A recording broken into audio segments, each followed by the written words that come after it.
So we, as a whatever you want to call abstracted records, a collective or a studio or what have you, um, we've always been very self-sufficient about things. Pretty early on, I stopped even going to a recording studio so that we could keep everything in-house.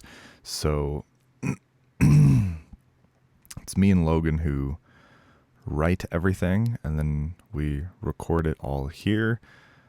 We mix and master it here, and then we also do our own distribution. So if we're selling t-shirts, I'm the one getting those t-shirts printed up and they're shipping to me, and then I'm, manually sending them out.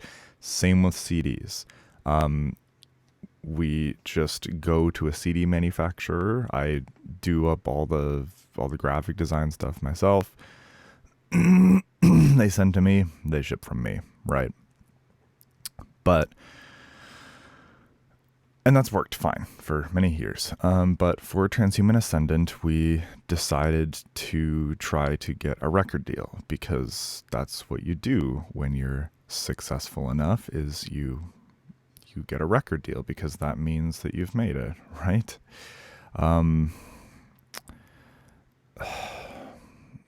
In retrospect, I don't think any of us could say why exactly we wanted to get a record deal, other than that's just what you do, because that just means you've made it, right? So the record deal we ended up getting looked really good on paper, but looking back, I don't know. The word scam has connotations, but it's certainly approaching that level. If it's incompetence, it's very, very bad incompetence. I would almost be more relieved if it was a scam, because Jesus Christ. So overall, the rights that they wanted for the music were fine. They were non-exclusive, so we could still sell our album and make money from it. That's fine. They wanted to print up 2,000 copies, which for us is a lot. People don't really buy CDs, but of course they're the professionals. And they had also created a marketing plan that looked really, really good. It had like every big name publisher you can think of. Metal Injection. I kind of just want to find it. Metal Hammer UK, Revolver, Blabbermouth, Brave Words, Decibel Magazine, Revolver Magazine, Metal Hammer UK. The list goes on and on and on. There's hundreds of publications named, and it's not just name dropping them. It's specifically saying geo-targeted impressions over the course of 30 days, a quarter-page ad on Metal Hammer, quarter-page ad on Revolver, Blabbermouth newsletter, Brave Words newsletter, all these things. Looked great on paper. Now the thing is, marketing isn't free, right? So the record deal itself, we weren't paying into, but they said, here's the cost of marketing. We split it halfway. Sure, fine. In the past, when we've done marketing, we have also done it directly. We haven't got the amount of reach we've got just by word of mouth. We hire a PR person. Same as everything else we do, right? We're making shirts. We hire the manufacturer of shirts. We're making CDs. We do that. We need like album art. We commission that, but we keep things as much in-house as possible. And since we're not marketing people and we both kind of hate social media, we hire somebody for that. So that's fine. We know the expenses of that. Now, granted, what they proposed, even after the halfway split, was a lot. It was €1,400. It was like just over 2,000 Canadian. Sorry. Which was a lot of money. And at the time, my kid was due like literally any time. And so that was basically the last like free $1,000 that I had, essentially. But this is what I'm thinking, like, okay, we get it in the hands of professionals, and this will finally be the break for the design abstract. We work really hard on that music. We we think it's pretty good. So we got a fan base, but you know, it would be great to really grow that and to have it released worldwide so that it could find more of an audience. So, this video would not be nearly as somber if that was the case. So, the leading up to the release, aside from the marketing plan, we were given a guideline for a timeline, basically. And leading up to the release, none of those steps were followed. There were supposed to be interviews set up, like radio interviews, which again, I do a lot of with our original PR person. This time, no interviews whatsoever. I'm like, okay, maybe we just skimped on the budget too much because €1,400 was the very cheapest option. So okay, fine. No interviews for us. We couldn't afford it. Fine. No singles leading up to the release whatsoever. Strange, but maybe they're just focusing all the money on that initial release date. Everything is just like bam, and there's like thousands and thousands of impressions on the release date. Fine. Minor correction here. If memory serves, they released Unleashed as a single, but only on their Bandcamp. It was either Unleashed or Exile. But again, this wasn't like a Spotify or YouTube. This was literally just their Bandcamp, which again was labeled wrong and still showed the artist as their record label instead of our band. I don't remember if I emailed them and asked about it. If I did, they would have just said, no, everything's on track. It's all fine. Sure. So release day comes and it's not on YouTube. It's not released on Bandcamp the same time it's released on Spotify. It's labeled wrong in the Bandcamp.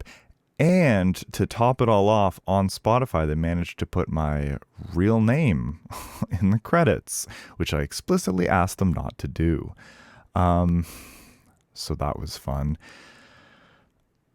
I realized at that point, I was already skeptical leading up to it, but I realized at that point, they just completely fumbled it. So I threw it on our Bandcamp to try to at least recuperate some of that. They said we could. It's in the contract. That's fine. Now, the other thing that I didn't mention is out of those 2,000 CDs, we were supposed to get 200 of them. They didn't show up on release, so we missed out on those sales. They didn't show up 2 weeks from release. They showed up 3 or 4 months after the release. They showed up closer to me making this video than they did to the release of the album. And of course, at that point, like, all the hype is completely gone. Like, any sort of momentum that they would have built, which is not much, completely evaporated. Worst album release that we've had, basically, like, just for numbers, for impressions, just the worst that we've had. So I asked them, among many other things, can I see proof that the marketing budget is going to what you told us, to Revolver and Blabbermouth and Metal Hammer and all of these publications? Because this is a lot of money, and this was in the specific marketing contract or marketing plan that you drew up that's written into the contract. And in response, they sent Spotify analytics saying, actually, the album is doing really well. We're really happy with it. Spotify analytics that if you just zoomed out, you would see are vastly overshadowed by technotheism, which we released without a label. Like, their only proof that they were even doing a good job was just like blatantly not true. Not to mention, like, as a professional, Spotify numbers don't really mean much. I have to wonder what happened to those 2,000 albums they supposedly printed up. Maybe they didn't. So now I've got a box of 200 of them. Meanwhile, while we're waiting for this release to come out, Logan orders it directly from their website because upon release, you could get the CD, but only through them. So we as a band were directing them to their website. Well, Logan was like, we didn't get our CDs. I'm going to try to order one.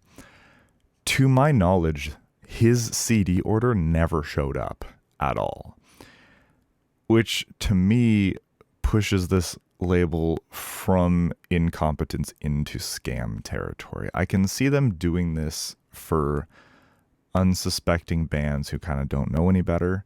And it's just, oh yeah, we got a record deal and, you know, whatever. Basically just taking advantage of naivety, much in the same way that they did with us, because we'd never had a record deal before.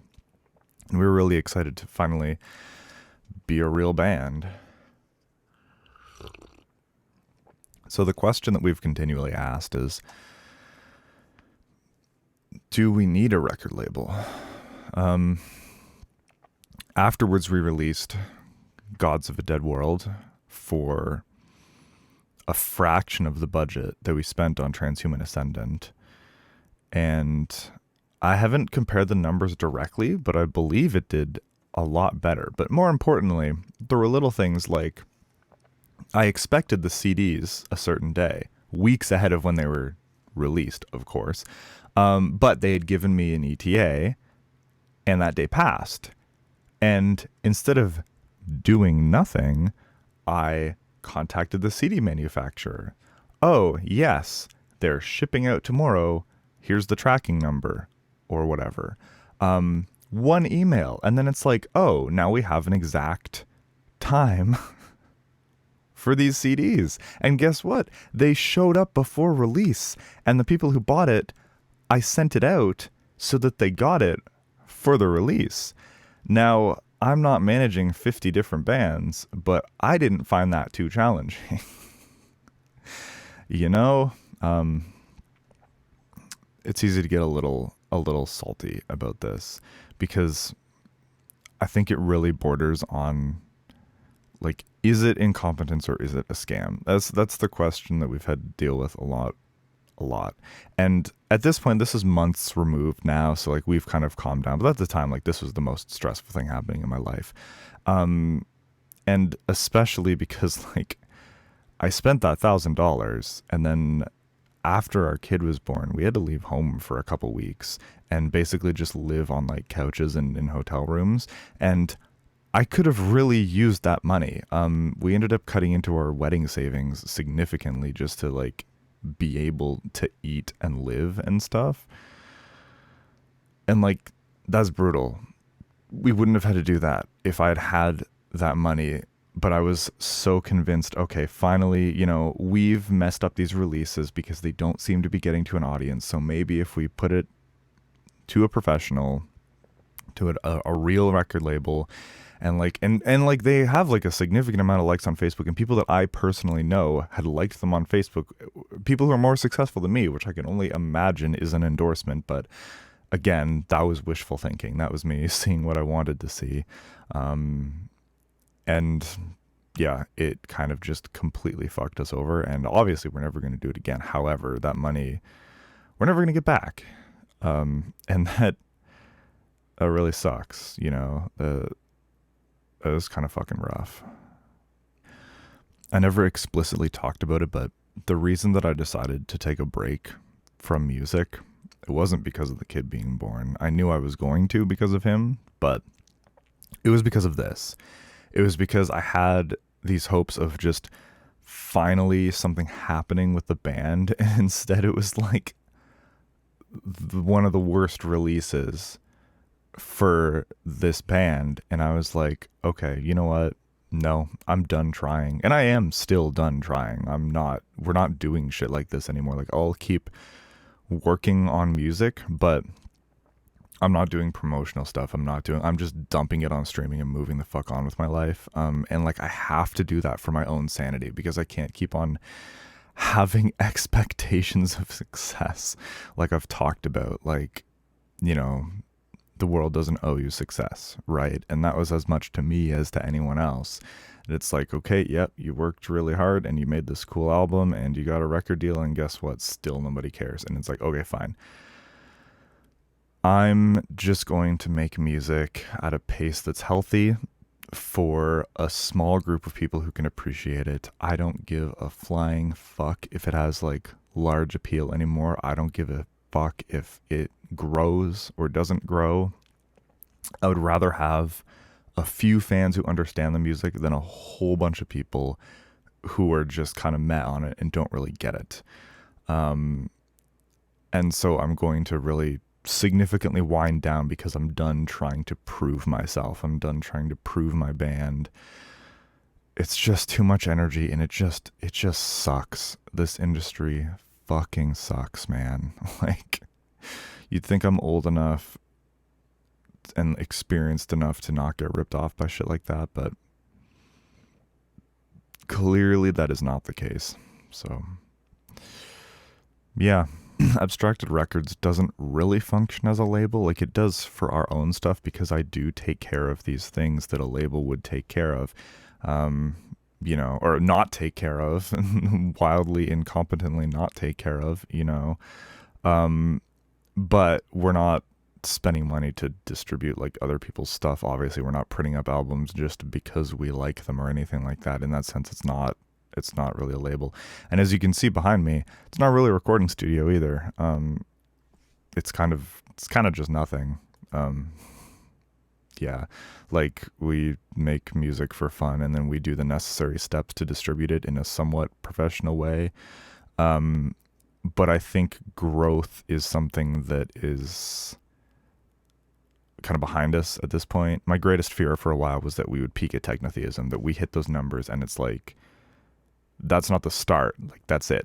You're never going to do better than this. And I was like, no way. Like, this is just the beginning, right? This is just the flagship album. And nope. Turns out that was the peak, and it sucks and it makes me upset, but I have to kind of deal with that. That's what it is.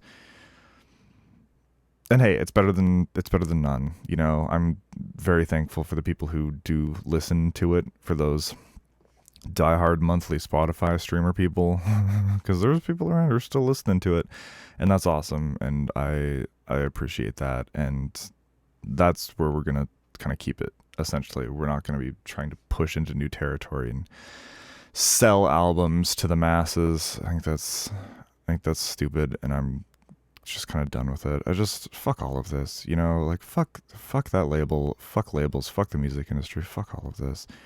Fucking sucks, man. It's just like, it just grinds down your fucking soul. On that note,